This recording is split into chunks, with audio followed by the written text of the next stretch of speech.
प्रधानमंत्री नरेंद्र मोदी ने उत्तराखंड के रुद्रपुर में चुनावी जनसभा को किया संबोधित। कहा, हर भ्रष्ट पर कार्रवाई रहेगी जारी। तीसरे टर्म की शुरुआत में भ्रष्टाचार पर और तेज होगा प्रहार। राजस्थान में भी पीएम की रैली। कर्नाटक में अमित शाह का जोरदार प्रचार, विपक्ष पर बोला हमला। कहा, भ्रष्टाचारियों के कुनबे। कांग्रेस ने किया 12 लाख करोड़ रुपए का घोटाला। कांग्रेस सहित अन्य दल भी कर रहे हैं प्रचार।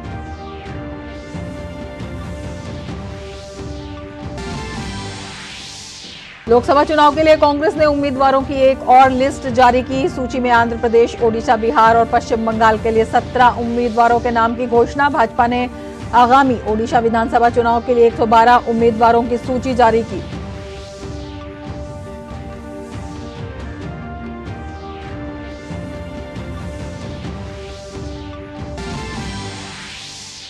दिल्ली सरकार में मंत्री आतिशी को भी सताने लगा गिरफ्तारी का डर। कहा, सौरभ भारद्वाज, दुर्गेश पाठक और राघव चड्ढा को भी गिरफ्तार करने की चल रही है साजिश। बीजेपी ने आरोपों को बताया निराधार। शराब घोटाला मामले में आम आदमी पार्टी नेता संजय सिंह को मिली जमानत। राउस एवेन्यू कोर्ट में मनीष सिसोदिया की जमानत पर हुई सुनवाई। अदालत ने ईडी की दलीलों की सुनवाई के लिए 6 अप्रैल की तारीख की तय।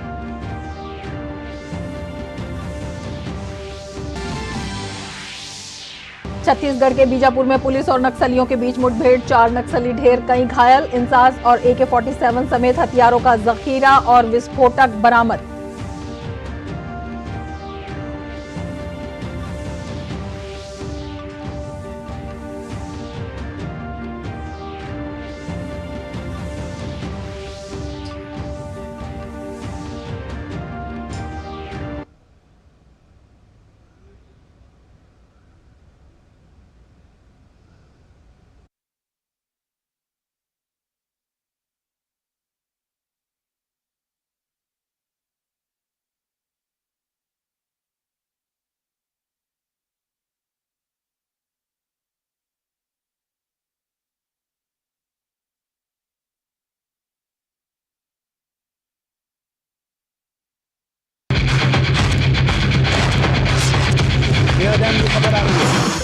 ब्रेकिंग न्यूज की रेस से हटकर हम लेकर आते हैं आपके लिए सार्थक।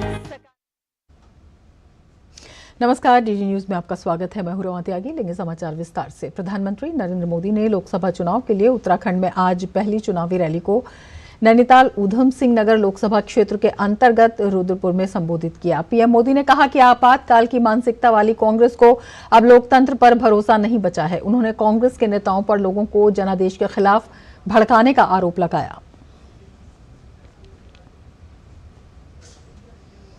कांग्रेस और इंडी गठबंधन ने अपने इरादे दिखा दिए हैं। कांग्रेस के शाही परिवार के शाहजादे ने ऐलान किया है कि अगर देश ने तीसरी बार बीजेपी सरकार को चुनी, आग लग जाएगी। 60 साल तक देश पर राज करने वाले 10 साल सत्ता से बाहर क्या रह गए? अब देश में आग लगाने की बात कर रहे हैं। क्या ये आग लगाने की बात आपको मंजूर है? क्या इस देश को आग लगाने देंगे?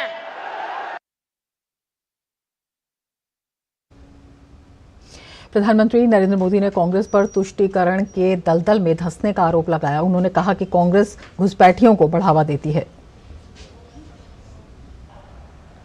कांग्रेस तुष्टीकरण के दलदल में ऐसा धंस गई है कि कभी देश हित का सोच ही नहीं सकती। यही कांग्रेस है जो घुसपैठियों को बढ़ावा देती है। लेकिन जब भाजपा CAA के माध्यम से मां भारती में आस्था रखने वालों को भारत की नागरिकता देती है, तो कांग्रेस को सबसे ज्यादा तकलीफ होती है। इस क्षेत्र के लोग भी जानते हैं कि पाकिस्तान और बांग्लादेश से जो शरणार्थी आए हैं उनमें से अधिकतर दलित परिवार है, हमारे सिख भाई बहन हैं, हमारे बंगाली भाई बहन हैं, लेकिन कांग्रेस इन लोगों को नागरिकता देने का विरोध कर रही है।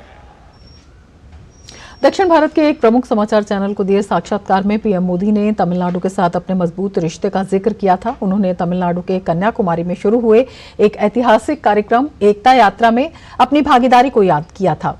इस यात्रा की शुरुआत में तत्कालीन भाजपा अध्यक्ष डॉक्टर मुरली मनोहर जोशी और इसके आयोजक नरेंद्र मोदी ने महान स्वतंत्रता सेनानियों शहीद भगत सिंह और राजगुरु के भाइयों राजेंद्र सिंह और देवकी नंदन से राष्ट्रीय ध्वज प्राप्त किया था। इस दौरान परमवीर चक्र विजेता कांस्टेबल अब्दुल हमीद के बेटे जुबैद अहमद और अली हसन के साथ वरिष्ठ भाजपा नेता एल के आडवाणी भी मौजूद थे। 13 दिसंबर 1991 की इस घटना का एक लेख में दस्तावेजीकरण किया गया है, जहां भारत के सबसे प्रमुख स्वतंत्रता सेनानियों के परिवार के सदस्यों से प्राप्त झंडे को एकता यात्रा के मिशन के रूप में 26 जनवरी 1992 को श्रीनगर में फहराया जाना था। केंद्रीय गृह एवं सहकारिता मंत्री अमित शाह ने आज कर्नाटक में चुनावी रैली की, जिसमें उन्होंने कांग्रेस समेत सभी विपक्षी पार्टियों पर जमकर हमला बोला। उन्होंने भ्रष्टाचार के मुद्दे पर कांग्रेस को घेरा। 400 पार करना है या नहीं करना है?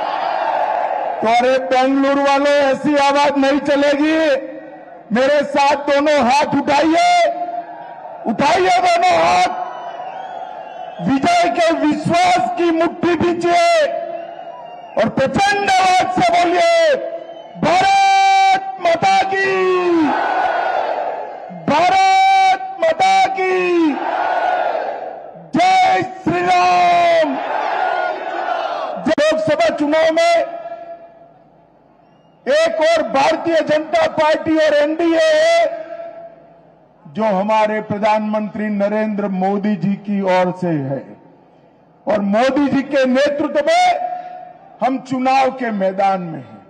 और दूसरी ओर परिवारवादी और भ्रष्टाचारियों का गठबंधन, ये इंडी अलायंस है। नरेंद्र मोदी जी है जिन्होंने 23 साल तक मुख्यमंत्री और प्रधानमंत्री के रूप में काम किया।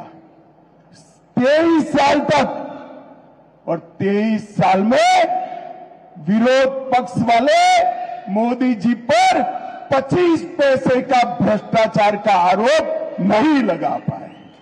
मोदी जी ने 23 साल तक पारदर्शिता के साथ, ट्रांसपेरेंसी के साथ इस देश को एक एग्जाम्पल सेट करने का काम किया है। और दूसरी ओर एक घमंडिया गठबंधन, इंडी अलायंस, एक भ्रष्टाचारियों का कुनबा। कांग्रेस शासन में 12 लाख करोड़ रुपए का घोटाला भ्रष्टाचार हुआ। लोकसभा चुनाव के लिए कांग्रेस ने उम्मीदवारों की एक और लिस्ट जारी कर दी। सूची में आंध्र प्रदेश, ओडिशा, बिहार और पश्चिम बंगाल के लिए 17 सीटों पर उम्मीदवारों के नाम शामिल किए गए हैं। लिस्ट में आंध्र की 5 सीट, बिहार की 3, ओडिशा की 8 और पश्चिम बंगाल की 1 सीट है।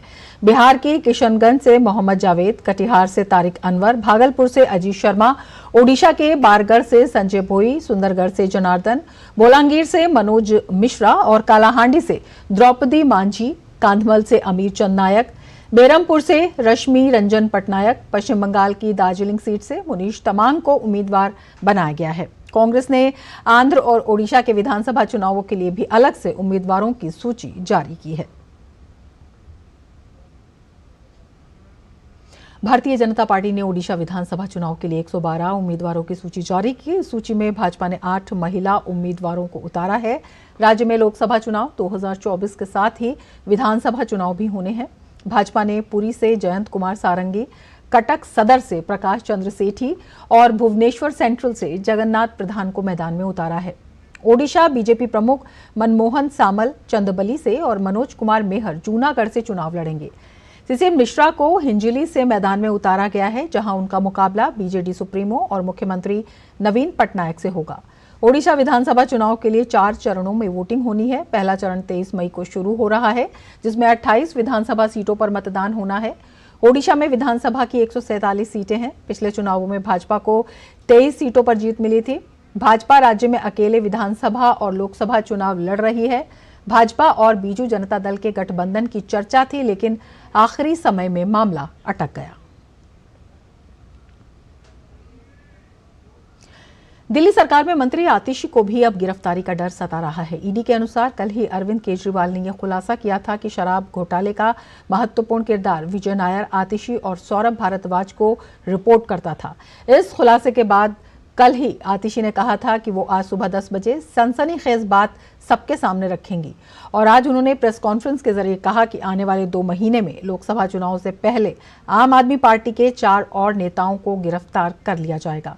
आतिशी ने कहा कि आने वाले दिनों में उनके घर पर ईडी के छापे मारे जाएंगे।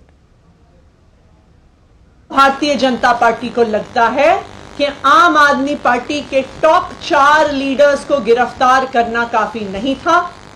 अब आने वाले समय में अगले बड़े 4 नेताओं को जेल में डाला जाएगा। मुझे जेल में डाला जाएगा, सौरभ भारद्वाज को जेल में डाला जाएगा, दुर्गेश पाठक को जेल में डाला जाएगा और राघव चड्ढा को जेल में डाला जाएगा। मुझे यह बताया गया कि आने वाले कुछ ही दिनों में मेरे पर्सनल रेजिडेंस पे ईडी की रेड होगी। ना सिर्फ मेरे घर में ईडी की रेड होगी, मेरे रिश्तेदारों, मेरे परिवार वालों के घर में रेड होगी। उसके बाद हम सब लोगों को समन्स भेजे जाएंगे और समन्स के कुछ ही समय बाद हमें गिरफ्तार किया जाएगा।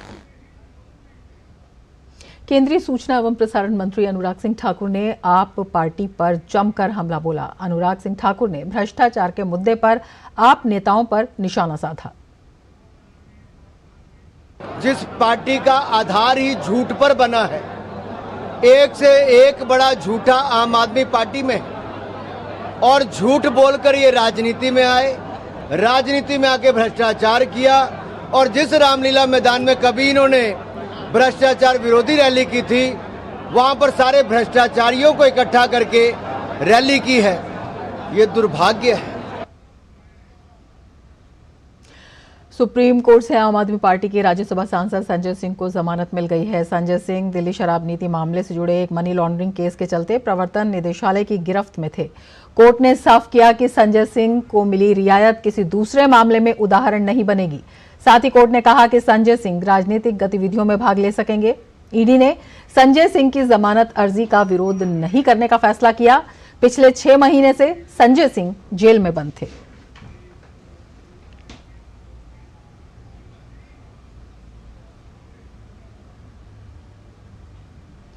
भाजपा प्रवक्ता शहजाद पूनावाला ने मनी लॉन्ड्रिंग मामले में संजय सिंह को सुप्रीम कोर्ट से बेल मिलने की ईडी द्वारा निष्पक्षता से काम किए जाने का हवाला दिया। आज एक प्रेस कॉन्फ्रेंस में उन्होंने कहा कि संजय सिंह को बेल इसलिए मिली है क्योंकि ईडी ने कोर्ट में इसका विरोध नहीं किया।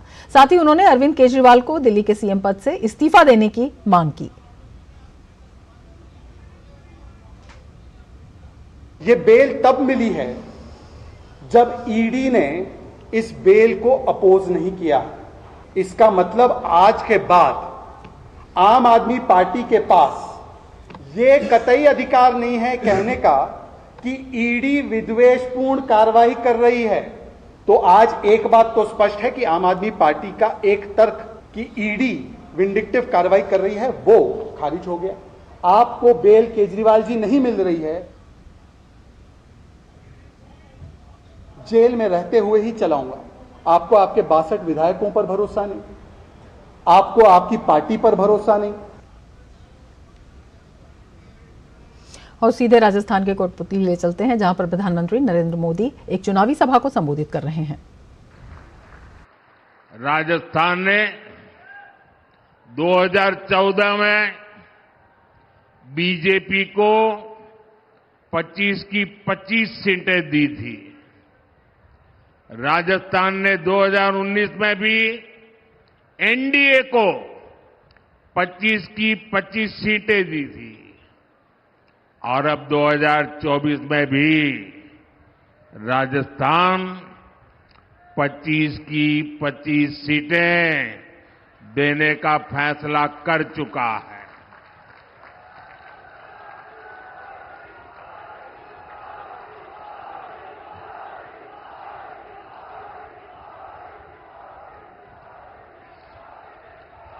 पूरा राजस्थान कह रहा है 4 जून 4 जून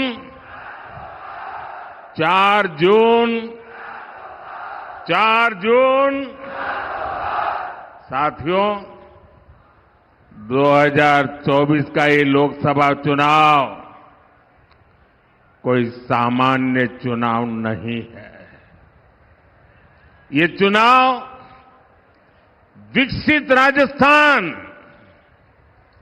और विकसित भारत के संकल्प का चुनाव है। ये चुनाव भारत को दुनिया की तीसरी सबसे बड़ी अर्थव्यवस्था बनाने के लिए है।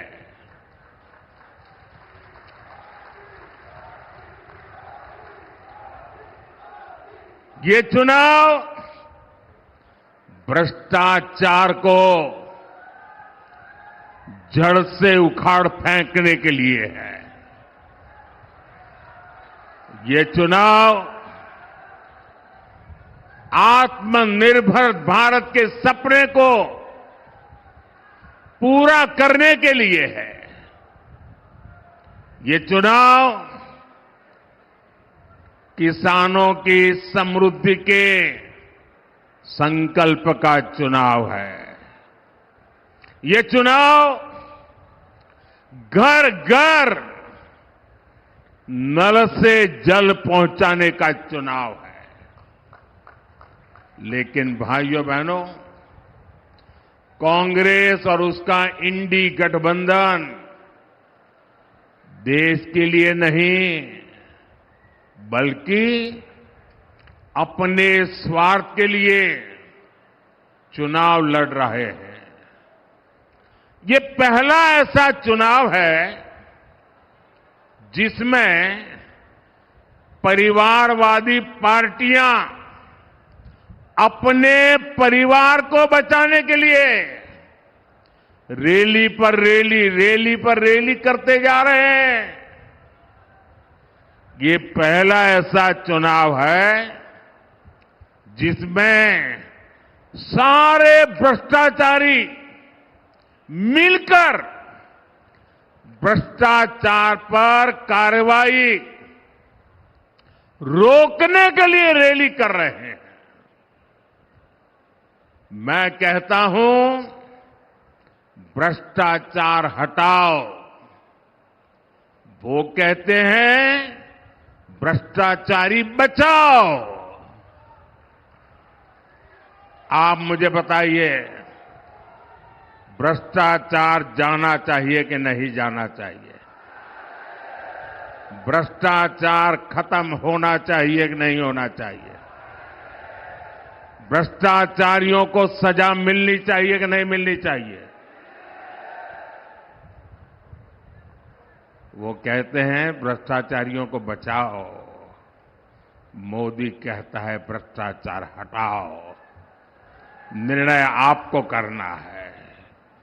इतना ही नहीं साथियों,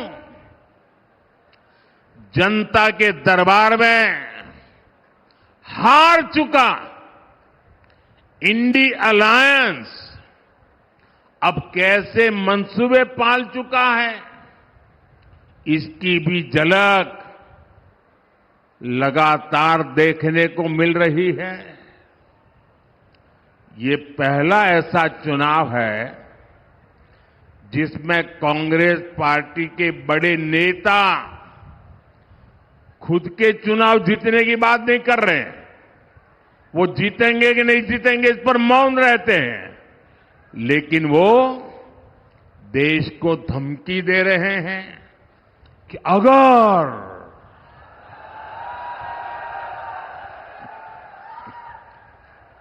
अगर बीजेपी जीती तो देश में आग लग जाएगी। भाइयों बहनों, मोदी 10 साल से बैठा है, तुम्हारी लगाई हुई आग को बुझा रहा है।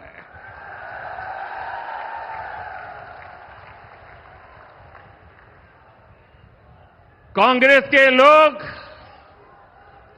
अपने खतरनाक इरादे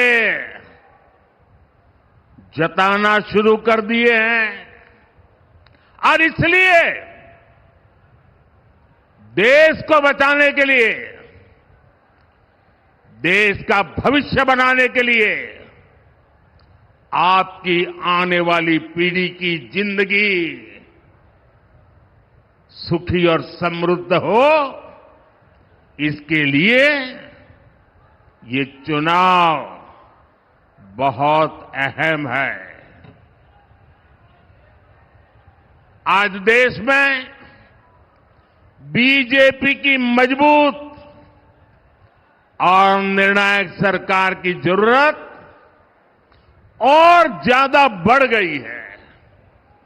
साथियों, मैं परिवारवादी पार्टियां और उनके भ्रष्टाचार पर सवाल उठाता हूं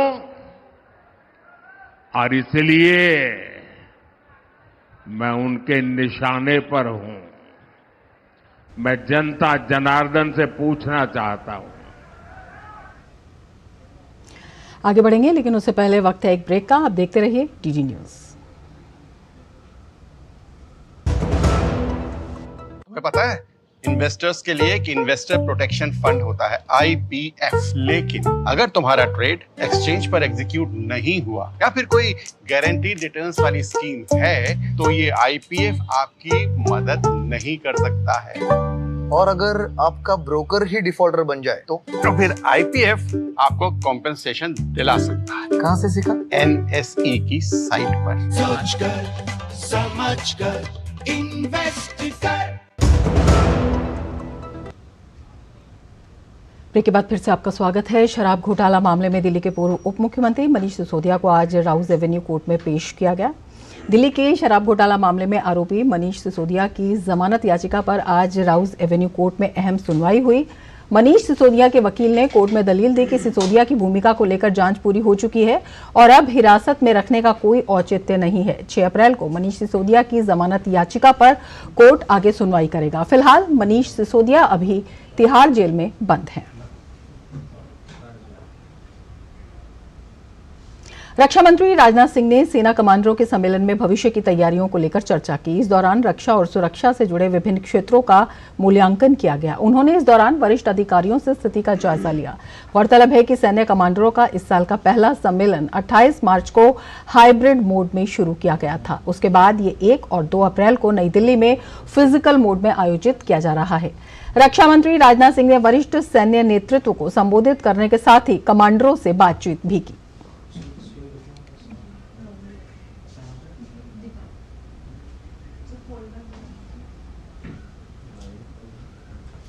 इसके साथ ही इस बुलेटिन में फिलहाल इतना ही। दीजिए इजाजत। नमस्कार।